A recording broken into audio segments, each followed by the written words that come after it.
নানা প্রতিকূলতার মধ্যেও দলের হাল ধরেছিলেন রুহুল কবির রিজভী। চরম দুঃসময়ে দলের অবস্থান ও কর্মসূচি তুলে ধরতে ছিলেন সামনের সারিতে। জেল, জুলুম ও নির্যাতন সহ্য করেও দলের হয়ে কাজ করে গেছেন তিনি। কোনো পরিস্থিতিতেই পিছু হটেননি। আর তাই তার দীর্ঘদিনের কর্মকাণ্ডের মূল্যায়ন করে বিএনপি আস্থা রেখেছে রিজভীর ওপর। দলের ভারপ্রাপ্ত মহাসচিবের দায়িত্ব দেওয়া হয়েছে তাকে।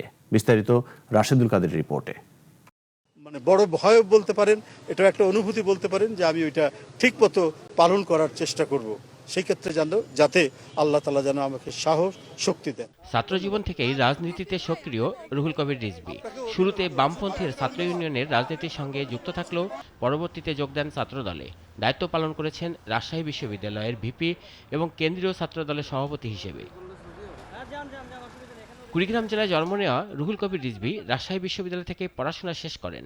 2016 সালে বিএনপির জ্যেষ্ঠ যুগ্ম মহাসচিবের দায়িত্ব পান তিনি। এরপর থেকেই দলের রাজনীতিতে আরও সক্রিয় হয়ে ওঠেন।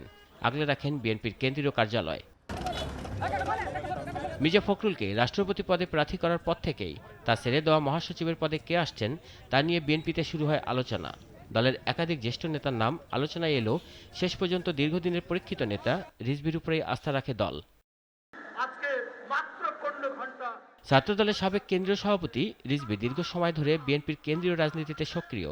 বিশেষ করে আওয়ামী লীগ সরকারের সময় নানা প্রতিকূলতার মধ্যেও দলীয় কর্মসূচি এবং গণমাধ্যমে বিএনপির অবস্থান তুলে ধরার ক্ষেত্রে তিনি ছিলেন সামনের সারির নেতা। দলের দুঃসময়ে বিএনপির কেন্দ্রীয় কার্যালয়ে টানা প্রায় 2 মাস অবরুদ্ধ অবস্থায় থেকেও নিয়মিত সংবাদ সম্মেলন করে গেছেন তিনি। নেতাকর্মীদের সঙ্গে যোগাযোগ রক্ষা এবং রাজনৈতিক কর্মসূচি চালিয়ে নেওয়ার ক্ষেত্রেও তার ভূমিকা ছিল গুরুত্বপূর্ণ। দলের সাংগঠনিক কার্যক্রমের সঙ্গে দীর্ঘদিনের সম্পৃক্ততা এবং কেন্দ্রীয় কার্যালয় কেন্দ্রিক কর্মকাণ্ডের অভিজ্ঞতাই ভারপ্রাপ্ত মহাসচিব হিসেবে রিজভীকে বেছে নেওয়ার ক্ষেত্রে বড় ভূমিকা রেখেছে বলে জানা গেছে। তবে ভারপ্রাপ্ত মহাসচিব হিসেবে রুহুল কবির রিজভীর দায়িত্ব গ্রহণকে অন্তর্বর্তী ব্যবস্থা হিসেবেই দেখা হচ্ছে।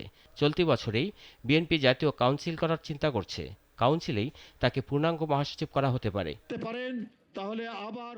রাশেদুল কাদের, নাগরিক, ঢাকা। যদি উত্থান হয়